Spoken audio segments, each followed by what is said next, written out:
ആനന്ദരൂപായ വിശ്വോൽപത്യാദിഹേതവേ താപത്രയ വിനാശായ ശ്രീകൃഷ്ണായ വയം നമ.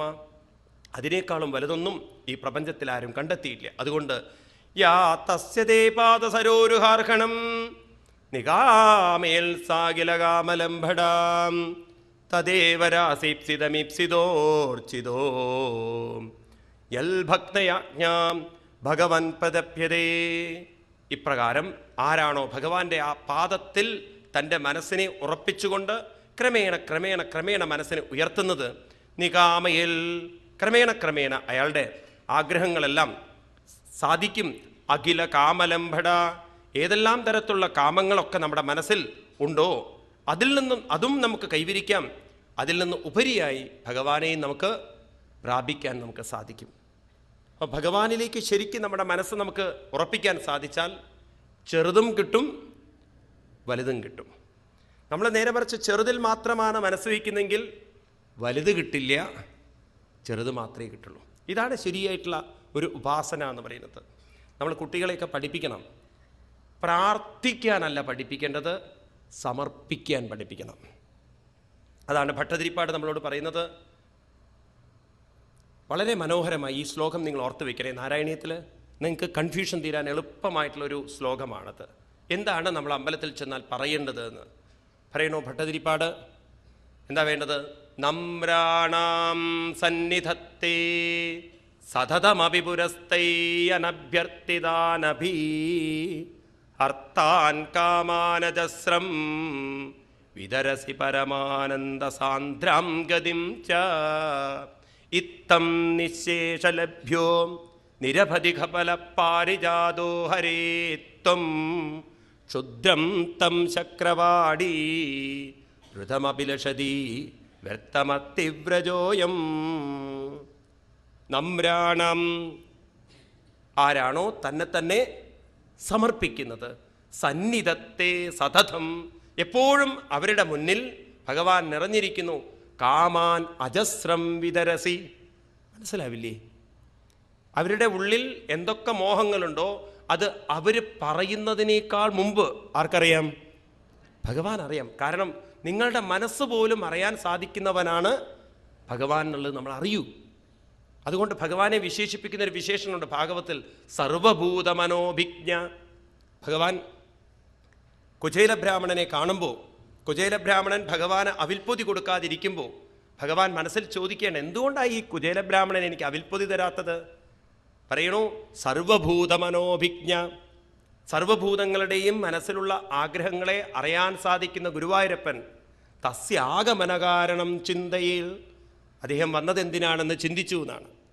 അങ്ങനെയാണ് കഥ പറഞ്ഞു പോകുന്നത്. അപ്പം നമ്മൾ പറയാതെ തന്നെ ആർക്കറിയാം? ഭഗവാൻ അറിയാം. അത് നമ്മൾ പഠിക്കണത്. ഒന്നും പറയേണ്ട ആവശ്യമില്ല. എനിക്ക് എന്ത് വേണമെന്നുള്ളത് എന്നേക്കാൾ കൂടുതൽ ഭഗവാൻ അറിയാം. അത് നമ്മൾ പറഞ്ഞാലേ അറിയുള്ളൂ എന്നുള്ള ഉറപ്പ് വരുത്തുന്നത് നമ്മൾ ഈ മാനുഷിക ബന്ധം വയ്ക്കുന്നതുകൊണ്ടാണ്. കുട്ടി അച്ഛനോട് പറഞ്ഞ് ശീലിച്ചിട്ട് അച്ഛനോട് പറഞ്ഞാലേ കിട്ടുള്ളൂ. ചില അച്ഛന്മാരോട് പറഞ്ഞാലും കിട്ടില്ല. അതുപോലെ കല്യാണം കഴിച്ചു കഴിഞ്ഞാൽ ഭർത്താവിനോട് പറഞ്ഞാലേ കിട്ടുള്ളൂ എന്നുള്ള ഒരു ഉറപ്പ്. അങ്ങനെ നമ്മൾ പറഞ്ഞാലേ കിട്ടുള്ളൂ എന്നുള്ള ചിന്ത വന്നപ്പോൾ കുറേ കഴിഞ്ഞപ്പോൾ ദൈവത്തിൻ്റെ അടുത്തും പറഞ്ഞാലേ കിട്ടുള്ളൂ. നാം പറഞ്ഞാലേ ഭഗവാൻ തരുള്ളൂ എന്നുള്ള ചിന്ത വന്നാൽ വാസ്തവത്തിൽ അതൊരു യഥാർത്ഥ ഭക്തിയല്ല. അതുകൊണ്ട് ഭഗവാന്റെ മുന്നിൽ നമ്മൾ എന്താ വേണ്ടത്? സമർപ്പിക്കുക. സമർപ്പണം എന്ന് പറഞ്ഞാൽ എന്താ അർത്ഥം? എന്ത് തരുന്നതും ഭഗവാന്റെ പ്രസാദമായി സ്വീകരിക്കാനുള്ള മനസ്സിനെയാണ് സമർപ്പണം എന്ന് പറയുക. എന്തു വന്നാലും ഭഗവത് പ്രസാദം. എന്നിട്ടോ അങ്ങനെ നമ്മൾ പരിശീലിച്ചെടുത്തു കഴിഞ്ഞാൽ പിന്നെ ഭഗവാൻ എന്താ തരികയെന്നറിയോ? സാധാരണ കാമങ്ങൾ മാത്രമല്ല, പിന്നെ ഭഗവാൻ തരുന്നത് പരമാനന്ദ സാന്ദ്രാം ഗതിം ച. ഇനിയും ഒരു അനുഭവം അനുഭവിക്കാനുള്ള ശക്തി വിശേഷം മനസ്സിലുണ്ട്. അതേതാണ്? ഭഗവാനെപ്പോലെ തന്നെ എപ്പോഴും ഏത് സമയത്തും പരമാനന്ദ സാന്ദ്രം, ജീവിതം സെലിബ്രേറ്റ് ചെയ്യാൻ, ജീവിതത്തിൽ ഏത് അനുഭവങ്ങൾ വരുമ്പോഴും അത് നമ്മുടെ മനസ്സിൽ സ്പർശിച്ചുകൊണ്ട് കടന്നു പോകുന്ന വിധത്തിൽ, നമ്മളെ ബാധിക്കാത്ത വിധത്തിൽ മാറി നിൽക്കാനുള്ള ഒരു കഴിവും കൂടെ നമ്മുടെ മനസ്സിനുണ്ടെന്ന് നമ്മളെ ഉയർത്താൻ ആർക്ക് സാധിക്കും? ഭഗവാന് സാധിക്കും. അപ്പം നമുക്ക് മനസ്സിലായി ജീവിതം എന്ന് പറയുന്നത് എപ്പോഴും സെലിബ്രേറ്റ്, ആഘോഷിക്കാനുള്ളതാണ്. It's meant for that. ആഘോഷിക്കുക എന്ന് പറഞ്ഞാൽ അർത്ഥം കള്ളു കുടിച്ചിട്ട് പിപ്പേ അടിക്കല്ലത്. ആഘോഷിക്കുക എന്ന് പറഞ്ഞു കഴിഞ്ഞാൽ എന്തു വന്നാലും ആ ഒരു സന്തോഷ പരമാനന്ദത്തിൽ ഇരിക്കുക തന്നെ. ഭട്ടതിരിപ്പാട് ഒരിക്കൽ കൂടി പറയുന്നു, നിഷ്കമ്പേ നിത്യപൂർണേ നിരവധി പരമാനന്ദ പീയൂഷരൂപേ നിർലീനം. അങ്ങനെ മനസ്സ് ക്രമേണ ആ പരമാനന്ദ സ്വരൂപനായിരിക്കുന്ന ഭഗവാനിൽ ഒട്ടിപ്പിടിക്കുമ്പോൾ നിഷ്കമ്പേ എന്തായി മാറി? നിഷ്കമ്പനമായി മാറി. നിഷ്കമ്പനം ഇളകില്ല, പതറില്ല, അതവിടെ ഉറച്ചു നിന്നു പറയാണ്. അങ്ങനെയുള്ളൊരു മനസ്സ് നമുക്ക്, ഒരു ശക്തി നമുക്ക് നേടിയെടുക്കണമെങ്കിൽ അതിന് നമ്മൾ ഭഗവാനിലേക്ക് തന്നെ തിരിയാൻ കുറേയൊക്കെ എന്ത് വേണം? നമ്മൾ ഉപാസനകൾ ചെയ്യണം. അതിന് മൽപ്രാപ്തയേ ദേശസുര സുരോദയാം ത്രപ്യന്ത ഉഗ്രം തപൈന്ദ്രിയേദിയാം ഹൃദേ ഭവൽപാദപരായണം നമം വിന്ദന്തിഹം തൽ ഹൃദയായതാജിതാം. അങ്ങനെ ഭഗവാൻ പറയുന്നു, ആളുകൾ ലക്ഷ്മിയെ കിട്ടാൻ വേണ്ടി മൽപ്രാപ്തയെ ലക്ഷ്മി പറയുന്നു, എല്ലാവരും എൻ്റെ നേരെയാണ് നോക്കുന്നത്. തപ്യന്ത ഉഗ്രം തപ ഐന്ദ്രിയേദിയാം. ലക്ഷ്മി ദേവി പറയുന്ന വാക്കുകളാണ്. എന്നെ കിട്ടാൻ വേണ്ടി ആളുകൾ വലിയ വലിയ തപസ് ചെയ്യണം. എന്തെല്ലാം കഷ്ടപ്പാടുകളാണ് ആളുകൾ ചെയ്യുന്നത്. ദേവന്മാരൊക്കെ, നിങ്ങൾ പാലാഴി മദനം കഥ ഓർത്തു കഴിഞ്ഞാൽ ലക്ഷ്മി ദേവി പൊങ്ങി വരുമ്പം സകല ദേവന്മാരും ലക്ഷ്മിയെ കിട്ടാൻ വേണ്ടി കൊതിച്ചു എന്നാണ്. എന്നാൽ ഹൃദേ ഭവൽപാദ പരായണ നമാം വിന്ദന്ത്യഹം തൽ ഹൃദയായതോജിത.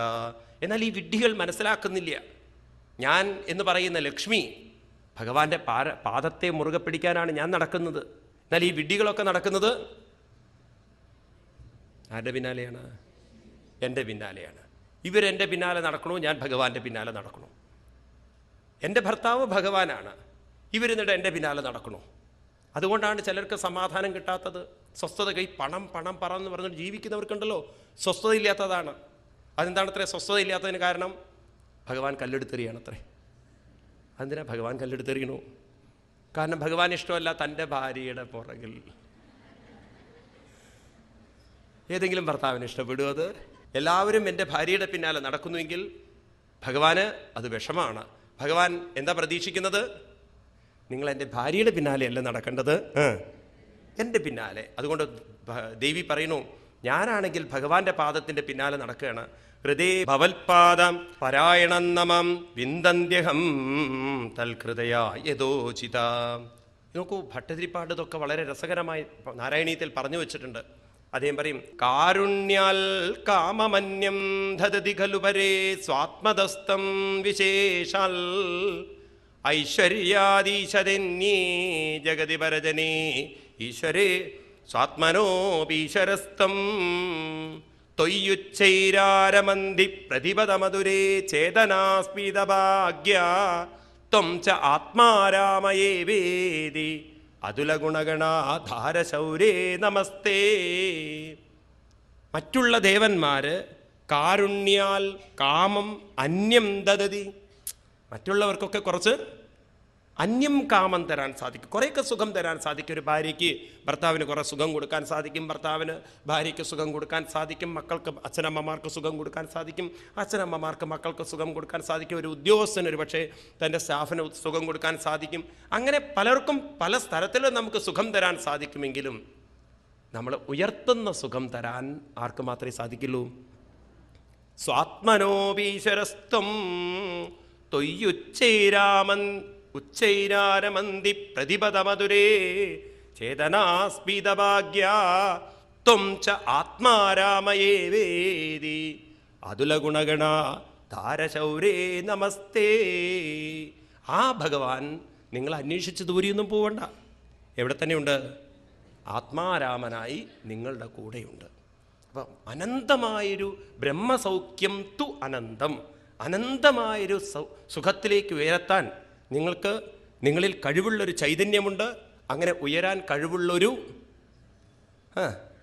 മനസ്സുമുണ്ട്.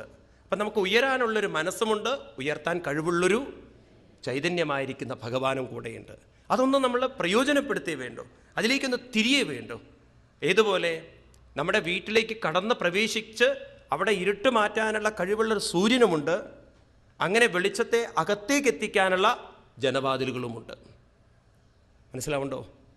വെളിച്ചത്തെ അകത്തേക്ക് എത്തിക്കാനുള്ള ജനവാതിലുകളുമുണ്ട്, ആ ജനവാതിലിൻ്റെ ഉള്ളിലൂടെ അകത്ത് കടന്ന് ഇരുട്ടിനെ അകറ്റാൻ കഴിവുള്ള സൂര്യനുമുണ്ട്. ഇനി എന്തേ വേണ്ടൂ? അതിനെ പ്രയോജനപ്പെടുത്തണമെങ്കിൽ ആ ജനവാതിൽ തുറന്നിടണം. അപ്പോഴേ അവിടെ നടക്കുള്ളൂ. ഇതുപോലെ ഉയരാൻ കഴിവുള്ളൊരു മനസ്സുമുണ്ട്, ഉയർത്താൻ കഴിവുള്ളൊരു ഉള്ളിൽ നിറഞ്ഞിരിക്കുന്ന ഭഗവാനുമുണ്ട്. എന്ത് വേണം? ആ ഉയരാൻ കഴിവുള്ള മനസ്സിനെ ഉയർത്താൻ കഴിവുള്ള ഭഗവാനിലേക്കൊന്ന് അങ്ങോട്ട് സമർപ്പിക്കണം. അത്രയും വേണ്ടു. അദ്ദേഹത്തിൻ്റെ കയ്യിലേക്ക് ഏൽപ്പിക്കണം. ഇതൊരു ഡോക്ടറുടെ കയ്യിൽ ഒരു പേഷ്യൻറ്റിനെ ഏൽപ്പിക്കുന്നത് പോലെയാണ്. ഒരു ഗുരുകുലത്തിൽ ചെന്ന് ഗുരുവിൻ്റെ അടുത്ത് ശിഷ്യരെ ഏൽപ്പിക്കുന്നത് പോലെയാണ്. അതുപോലെ ഒരു നിങ്ങളുടെ ആഹാര സാധനങ്ങൾ നിങ്ങൾ വെക്കാൻ വേണ്ടി അഗ്നിക്ക് സമർപ്പിക്കുന്നത് പോലെയാണ്, വേവിച്ചിട്ട് കിട്ടാൻ വേണ്ടിയിട്ട്. ഇതുപോലെ ഭക്ഷണത്തെ വേവിക്കാനുള്ള കഴിവ് അഗ്നിക്കുണ്ട്, അതിന് വേവാനുള്ള കഴിവ് ആഹാരാദികൾക്കുമുണ്ട്. പക്ഷേ അതിലേക്ക് അഗ്നിയിലേക്ക് നമ്മൾ സമർപ്പിക്കണം. മനസ്സിലാവുന്നുണ്ടോ പറയുന്നത്? ഇതുപോലെ നമ്മുടെ മനസ്സിനെ ആർക്ക് സമർപ്പിക്കണം? ഭഗവാനിൽ സമർപ്പിക്കണം. അപ്രകാരമുള്ളൊരു മനസ്സ് കിട്ടിയിട്ട് നമ്മൾ അതിനെ ഉയർത്തിയിട്ടില്ലെങ്കിലോ, അന്തർബഹിശ്ചാഖില ലോകപാലൈ അദൃഷ്ടരൂപോ വിജരസ്വനൈ സൈശ്വരസ്തം യദൈശ്യം വശേനയൽ നാംനായതാ ദാരുമയും നരസ്ത്യം. എപ്രകാരമാണോ ഒരു ഭർത്താവ് ഒരു ഭാര്യയെ അനുസരിക്കുന്നത്, ഒരു ഭാര്യയ്ക്ക് അനുസരണമായിരിക്കുന്നത്, അതുപോലെ ഈ പ്രപഞ്ചം മുഴുവൻ കാലമാകുന്ന ഈശ്വരന് അടിമപ്പെട്ടിരിക്കുകയാണ്. ഒരു ഭർത്താവ് ഭാര്യയെ അനുസരിക്കുന്നത് പോലെ ഈ ശരീരവും അതുപോലെ തന്നെ ഈ പ്രപഞ്ചത്തിലുള്ള എല്ലാം കാലമാകുന്ന ഈശ്വരനെ അനുസരിച്ചു കൊണ്ട് പോവുകയാണ്. ഈ കാലമാകുന്ന ഈശ്വരനെ അനുസരിക്കുമ്പോഴും നമുക്കറിയാൻ സാധിക്കണം കാലാതീതമായൊരു ശക്തി ഉള്ളിലുണ്ടെന്ന്. അതിലേക്ക് നമ്മുടെ മനസ്സിനെ നമുക്ക് ഉയർത്താൻ സാധിച്ചാൽ അത് തന്നെയാണ് ജീവിതത്തിലുള്ള സാഫല്യം. അതുകൊണ്ട് പറയുന്നു, ഭവാൻ യുഗാന്താർണൂർമിമാലിനീ ചോണീമാമോഷതി വീരുതം നിധിം മയാ സഹോരു ക്രമതേജവോജസാം തസ്മൈ ജഗൽ പ്രാണഗണാത്മനീ നമൈതി. ഭഗവാൻ പണ്ട് സത്യവ്രതന് മത്സ്യരൂപത്തിൽ അവതരിച്ചുകൊണ്ട് അദ്ദേഹത്തിന് ഈ പ്രപഞ്ചത്തിൻ്റെ രഹസ്യം പറഞ്ഞു കൊടുത്ത കാര്യം ഓർത്തുകൊണ്ട് പറയണ, ആ സത്യവ്രതനാകുന്ന രാജാവ് ഭഗവാന്റെ ഉപദേശപ്രകാരം മനസ്സിനെ ഉയർത്തിയിരിക്കുന്ന ആ പരമസത്യത്തിലേക്ക് നമ്മുടെ മനസ്സിനെയും നമുക്ക് ഉയർത്താൻ സാധിക്കണം എന്ന് പറഞ്ഞിട്ട് പിന്നീട് ഇവിടെ അടുത്ത അധ്യായത്തിൽ 19-ാം അധ്യായത്തിൽ കിംപുരുഷ വർഷത്തെക്കുറിച്ച് ഓർമ്മിപ്പിക്കുകയാണ്. കിംപുരുഷ വർഷത്തിൽ ഭഗവാൻ സീതാഭിരാമനായിട്ട് ലക്ഷ്മണനോട് കൂടിയിട്ട് ശ്രീരാമസ്വാമിയായിട്ട് ഇരിക്കുന്നു എന്നുള്ള കാര്യം പറഞ്ഞിട്ട് പറഞ്ഞു, എന്തിനാണ് ശ്രീരാമസ്വാമി അവതരിച്ചിരിക്കുന്നത്? വളരെ രസകരമായൊരു ശ്ലോകമാണ് 4-ാമത്തെ ശ്ലോകം 19-ാം അധ്യായത്തിൽ. യത്തൽ വിശുദ്ധാനുഭവമാത്രമേകം സ്വതേജസാദുസ്തഗുണവ്യവസ്ഥം പ്രത്യക് പ്രശാന്തം സുധീയോപലംബം ഹിനാമരൂപം നിരഹം പ്രബദ്ധ്യേ മർത്യാവതാരസ്തിഹമർത്യശിക്ഷണം രക്ഷോവദായൈവ ന കേവലം വിഭോ കുതോന്യതസ്യാൽ രമതസ്വ ആത്മനാ സീതാകൃതാനി വ്യസനാനീശ്വരസ്യാം. ശ്രീരാമസ്വാമിയെ ആദ്യം ഉപാസിക്കുന്നത് തന്നെ, ആരാധിക്കുന്നത് തന്നെ നമ്മളൊക്കെ സാധാരണ ദശരഥ മഹാരാജാവിൻ്റെ പുത്രനായിട്ടല്ലേ കാണുന്നത്. എന്നാൽ ഭാഗവതത്തിൽ അവതരിപ്പിക്കുന്നത് തന്നെ വിശുദ്ധം അനുഭവമാത്രമേകം. വിശുദ്ധം എന്ന് പറഞ്ഞാൽ ഒരു കളങ്കവും പറ്റാത്തവൻ, അനുഭവിച്ചറിയാൻ സാധിക്കുന്നവൻ. അപ്പോൾ ശ്രീരാമൻ ഒരു വ്യക്തിയാണെങ്കിൽ, ഒരു രൂപമുള്ളവനാണെങ്കിൽ മനസ്സ് വേണം അനുഭവിക്കാൻ, വേണ്ടേ? അതും നമുക്കൊരു സങ്കല്പത്തിലൂടെയേ പറ്റുള്ളൂ, ആണോ അല്ലയോ? ശ്രീരാമനാകുന്നൊരു വ്യക്തിയെ നമുക്ക് അനുഭവിക്കണമെങ്കിൽ കണ്ണിലൂടെ വേണം, ഒരു സങ്കല്പത്തിലൂടെയൊക്കെ വേണം അനുഭവിക്കാൻ, വേണ്ടയോ? എന്നാൽ ശ്രീരാമനെ ഇവിടെ വിശുദ്ധനായിട്ടും അനുഭവം സ്വതേജസാ ദുസ്തഗുണവ്യവസ്ഥം, തൻ്റെ തേജസ് കൊണ്ടാണ് എല്ലാ ഗുണങ്ങളെയും നിലനിർത്തുന്നത്. പ്രത്യക് പ്രശാന്തം സുധിയോപലംബനം, പ്രശാന്തമാണ്, എപ്പോഴും ശാന്തമാണ്, ഒരു അനുഭവത്തിലും പതറാത്തതാണത്. കടൽ തിരമാലകൾ വന്ന് കയറി ഇറങ്ങി പോകുമ്പോഴും ആ കടൽ തട്ട് അത് പ്രശാന്തമായിരിക്കുന്നത് പോലെ ശ്രീരാമസ്വാമി എന്ന് പറയുന്ന പ്രശാന്തതയെ സുധിയോപലംബനം, നമ്മുടെ സുധി കൊണ്ട്, സുധി പറഞ്ഞാൽ ധീ പറഞ്ഞാൽ ബുദ്ധി എന്നാണ് അർത്ഥം. സുബുദ്ധി എന്ന് പറഞ്ഞാൽ, സുബുദ്ധി പറഞ്ഞാൽ വിവേകമുള്ള ബുദ്ധി കൊണ്ട് കൈവരിക്കാൻ സാധിക്കുന്നത്. ഹി അനാമരൂപം, ആ ശ്രീരാമൻ എന്തില്ല? നാമവുമില്ല, രൂപവുമില്ല. അങ്ങനെയുള്ള ശ്രീരാമനെ ഞാൻ ശരണം പ്രാപിക്കുന്നു. നിരഹം പ്രപദ്യേ, ഞാൻ പ്രപദ്യേ ശരണം പ്രാപിക്കുന്നു. അപ്പം ശ്രീരാമൻ ആരാണ്? നിങ്ങൾക്ക് ആരായിട്ടാണ് മനസ്സിലാക്കിയത്? ദശരഥൻ്റെ പുത്രനായിട്ടാണോ ഭാഗവതം അവതരിപ്പിക്കുന്നത്? ആണോ? അല്ല. ശ്രീരാമസ്വാമി അവതരിപ്പിക്കുന്നത് നമ്മളിൽ ഓരോരുത്തരിലും നിറഞ്ഞിരിക്കുന്ന ചൈതന്യമായിട്ട് തന്നെയാണ്. അങ്ങനെ നോക്കിക്കഴിഞ്ഞാൽ ശ്രീരാമനും ലക്ഷ്മണനും സീതയും ഇവരൊക്കെ നോക്കിക്കഴിഞ്ഞാൽ നമ്മളിൽ നിന്ന് വ്യത്യസ്തമായ കഥാപാത്രങ്ങളല്ല. ഇതെല്ലാം നമ്മുടെ തന്നെ ഉള്ളിൽ നിറഞ്ഞിരിക്കുന്ന ശക്തികളെയാണ്. ഒരിക്കൽ ഉത്തരകാശിയിലും ഒരു മഹാത്മാവ് ഉണ്ടായിരുന്നു. അദ്ദേഹം ഇങ്ങനെ ഭാഗവതം വായിക്കും. ഭാഗവതം വായിച്ച് വായിച്ച് വായിച്ച് വായിച്ച് അദ്ദേഹം കഥകളൊക്കെ പറഞ്ഞു കൊടുക്കും ആളുകൾക്ക്. പിന്നീട് ഒരു കാലഘട്ടത്തിൽ ഒരു 10-20 വർഷം കഴിഞ്ഞപ്പോൾ അദ്ദേഹത്തിന് ഭാഗവതം വായിക്കാനേ പറ്റില്ല. അദ്ദേഹത്തിൻ്റെ കണ്ണിൽ നിന്ന് ധാരധാരയായിട്ട് കണ്ണുനീര് വരും. അപ്പോൾ ചോദിച്ചു എന്താണെന്ന്. അപ്പം അദ്ദേഹം പറയുന്നത്, പണ്ട് ഞാൻ ഭാഗവതം പറയുമ്പോൾ അതൊരു കൃഷ്ണൻ്റെയും മറ്റും കഥകളായിരുന്നു, ഭഗവാന്റെ അവതാര കഥകളായിരുന്നു. ഇന്ന് ഞാൻ ഭാഗവതം പറയുമ്പോൾ ഇത് മറ്റൊരു അവതാര കഥയല്ല, എൻ്റെ തന്നെ കഥയായിട്ടാണ് എനിക്ക് മനസ്സിലാവുന്നത്. എന്നിൽ നിറഞ്ഞിരിക്കുന്ന ഭഗവാന്റെ വൈഭവത്തെ പറഞ്ഞു തരുന്ന ഒരു ശാസ്ത്രമായിട്ടാണ് എനിക്ക് മനസ്സിലാവുന്നത്. അത് മറ്റൊന്നിലേക്കല്ല ചൂണ്ടിക്കാണിക്കുന്നത്, അത് എന്നിലേക്ക് തന്നെയാണ് ചൂണ്ടിക്കാണി. അതുകൊണ്ട് എനിക്ക് പാടാൻ പറ്റുന്നില്ല, പറയാൻ പറ്റുന്നില്ല. ഞാൻ ചിന്തിക്കുമ്പോഴേക്കും എൻ്റെ മനസ്സ് എന്നിൽ നിറഞ്ഞിരിക്കുന്ന ഭഗവാനിലേക്ക് ലയിച്ചു പോകുന്നു എന്നാണ്. അതാണ് ഭാഗവതത്തിൻ്റെ മഹത്വം. പണ്ട് വിക്രമാദിത്യ മഹാരാജാവിൻ്റെ കൊട്ടാരത്തിലും ഇങ്ങനെ ഒരു അനുഭവം ഉണ്ടായി. അദ്ദേഹത്തിന് ഒരു ബ്രാഹ്മണൻ ഭാഗവതം വായിക്കട്ടെ എന്ന് ചോദിച്ചിട്ട് രാജാവിനെ കണ്ടു. ചില്ലാനം കെട്ടുവച്ചിട്ടാണ്. അപ്പോൾ രാജാവ് പറഞ്ഞു, ഭാഗവതം മുഴുവൻ വായിക്കാൻ അറിയാം ഇല്ലേ? വിക്രമാദിത്യ രാജാവ് കേട്ടിട്ടുണ്ടല്ലോ കഥകളിലൂടെ. മുഴുവൻ വായിക്കാൻ അറിയാം. ഓ, അക്ഷരശുദ്ധിയോടുകൂടി സ്ഫുടതയോടുകൂടി ഒരു അക്ഷരം പോലും തെറ്റാതെ വായിക്കാൻ അറിയാം. കേമായല്ലോ. അപ്പോൾ മുഴുവൻ എത്ര ദിവസം കൊണ്ട് വായിക്കും? സപ്താഹ രൂപത്തിൽ 7 ദിവസം കൊണ്ട് വായിക്കാം. അപ്പോൾ അതിനെന്തൊക്കെയാണ് വേണ്ടത്? മഹാരാജൻ, അങ്ങേക്ക് അറിയാലോ എല്ലാ കാര്യവും. പക്ഷേ എല്ലാ കാര്യങ്ങളും എനിക്കറിയാം. പക്ഷേ അങ്ങ് വായിക്കാറായോ എന്നൊരു സംശയം എനിക്കുണ്ട്. ഒരു കാര്യം ചെയ്യൂ, അങ്ങേക്ക് ഇപ്പോഴും ചില ഭാഗങ്ങളൊക്കെ തെറ്റ് പറ്റുന്നുണ്ടെന്ന് എനിക്ക് ഉറപ്പുണ്ട്. 100% തീർത്ത് പറയാൻ പറ്റുമോ തെറ്റ് പറ്റില്ല എന്ന്? വിക്രമാദിത്യ മഹാരാജാവ് പറഞ്ഞാൽ ഉറപ്പാണ്. ഒരു കാര്യം ചെയ്യൂ, ആ ഭാഗങ്ങളൊക്കെ ഒന്നുകൂടി വായിക്കൂ, ഒന്നുകൂടി വ്യക്തമാക്കൂ, എന്നിട്ട് അടുത്ത ആഴ്ച കൊണ്ട് വരൂ. വായിച്ച് നല്ലോണം ഉറപ്പിക്കണം കേട്ടോ. ശരി മഹാരാജൻ. വീട്ടിൽ വന്നു, ഇയാൾ ഭാഗവത വായന തുടങ്ങി. ഒരാഴ്ച കഴിഞ്ഞ് വീണ്ടും വിക്രമാദിത്യ മഹാരാജാവിൻ്റെ കൊട്ടാരത്തിലെത്തി. ഇരിക്കൂ, ഞാൻ 7 തവണ ആവർത്തിച്ചു അങ്ങ് പറഞ്ഞത്. ദിവസവും കൂടുതൽ സമയം വായിച്ച് വായിച്ച് വായിച്ച് 2 ദിവസം കൊണ്ടൊക്കെ ഭാഗവതം വായിച്ചു തീർക്കും. അങ്ങനെ എനിക്കൊരു അവസാനമായപ്പോഴേക്കും ഒരു ദിവസം കൊണ്ടൊക്കെ ഭാഗവതം വായിക്കുക എന്നുള്ള അവസ്ഥയിൽ അത്ര സ്പീഡിലായി. ഓഹോ ഓ ഓ അപ്പോൾ അങ്ങിപ്പം വായനയിൽ ഉഷാറായോ? എനിക്കിപ്പം നല്ല ആത്മവിശ്വാസമുണ്ട്. പക്ഷെ എനിക്ക് ആത്മവിശ്വാസം വന്നിട്ടില്ല. വീണ്ടും ഒരു വട്ടം കൂടി വായിച്ചോളൂ, അടുത്ത ആഴ്ച വരൂ. അങ്ങനെ അടുത്ത ആഴ്ച വന്നു. വീണ്ടും ആ ആഴ്ച വന്നപ്പോഴും ഇദ്ദേഹം ഈ ഗമയൊക്കെ പറഞ്ഞപ്പോൾ എനിക്ക് തോന്നുന്നു അങ്ങേക്ക് ഇപ്പോഴും പൂർണ്ണമായിട്ടില്ല കാര്യങ്ങൾ, ഒന്നുകൂടി ശ്രമിക്കുമെന്ന്. വീണ്ടും പറഞ്ഞയച്ചു. ഇത് കണ്ടപ്പോൾ ഭാര്യയ്ക്ക് ദേഷ്യം വന്നു. വിക്രമാദിത്യ മഹാരാജാവിൻ്റെ അല്ല, ബ്രാഹ്മണൻ്റെ. ഇതെന്താ നിങ്ങൾ കൊട്ടാരത്തിലേക്ക് പോകണു, പെട്ടെന്ന് ഇങ്ങോട്ട് തന്നെ വരുന്നു, വീണ്ടും ഭാഗവതം എടുത്ത് വായിക്കണു? എന്താ പറയാ, രാജാവ് പറയണേ എനിക്ക് എവിടെയോ ഒരു മിസ്റ്റേക്ക് പറ്റുന്നു. അപ്പോൾ ഭാര്യ പറഞ്ഞു, എന്നാ ഒന്ന് ശ്രദ്ധിച്ച് വായിച്ചൂടെ, പുസ്തകം കയ്യിലില്ലേ, ഒന്ന് ശ്രദ്ധിക്കാൻ എന്താ പ്രയാസം എന്ന്. അപ്പോൾ അദ്ദേഹം ചോദിച്ചു, ഒന്ന് ശ്രദ്ധിച്ചിട്ട് കാര്യം, ഓരോ വരികളും അതിൻ്റെ അർത്ഥങ്ങളൊക്കെ ഉണ്ട് ശ്രദ്ധിച്ച്. എന്തിനു പറയുന്നു? വൈകുന്നേരം ഭാര്യ ഇവിടെ പോയി വന്നപ്പം ഭർത്താവിൻ്റെ അഡ്രസ്സ് ഇല്ല. ഭാര്യ വിചാരിച്ചു ഇയാൾ പുസ്തകത്തിൽ ശ്രദ്ധിക്കാനാണല്ലോ ഞാൻ പറഞ്ഞത്. അതിൻ്റെ ഇടയ്ക്ക് ഇയാൾ വേറെ ഇവിടെ ശ്രദ്ധ വെച്ചു.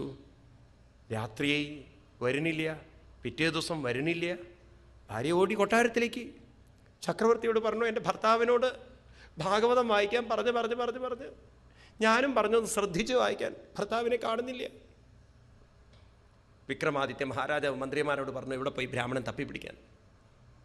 അദ്ദേഹത്തിൻ്റെ മന്ത്രിമാർ പോയി ഹരിദ്വാറിലെത്തി. ഹരിദ്വാറിലൊരു വൃക്ഷച്ചുവട്ടിലിരുന്ന് അദ്ദേഹം ധ്യാനത്തിലങ്ങനെ ലയിച്ചിരിക്കുകയാണ്. വിക്രമാദിത്യ മഹാരാജാവിനെ വിവരം അറിയിച്ചു, ഇങ്ങനെയാണ് ആളെന്ന്. വിക്രമാദിത്യ മഹാരാജ പറഞ്ഞു, അദ്ദേഹത്തിന് ഉപദ്രവിക്കേണ്ട, ബുദ്ധിമുട്ടിക്കേണ്ട. ഭാര്യയോട് വിവരം അറിയിച്ചു, നിങ്ങളുടെ ഭർത്താവൊന്നും നഷ്ടപ്പെട്ടിട്ടില്ല, ആൾ വലിയൊരു മഹാനായിട്ട് വരാൻ പോവുകയാണ്. വിക്രമാദിത്യ മഹാരാജാവ് തന്നെ അവിടെ നിന്ന് ഹരിദ്വാറിൽ പോയി നമസ്കരിച്ചുകൊണ്ട് പറഞ്ഞു, ഇനി അങ്ങ് കൊട്ടാരത്തിലേക്ക് വരണം, ഇനി അങ്ങയിൽ നിന്ന് എനിക്ക് ഭാഗവതം കേൾക്കണം. കാരണം ഇനി അങ്ങ് പറയാൻ പോകുന്ന ഭാഗവതത്തിലെ കഥകൾ ഏതൊരു അവതാരമൂർത്തി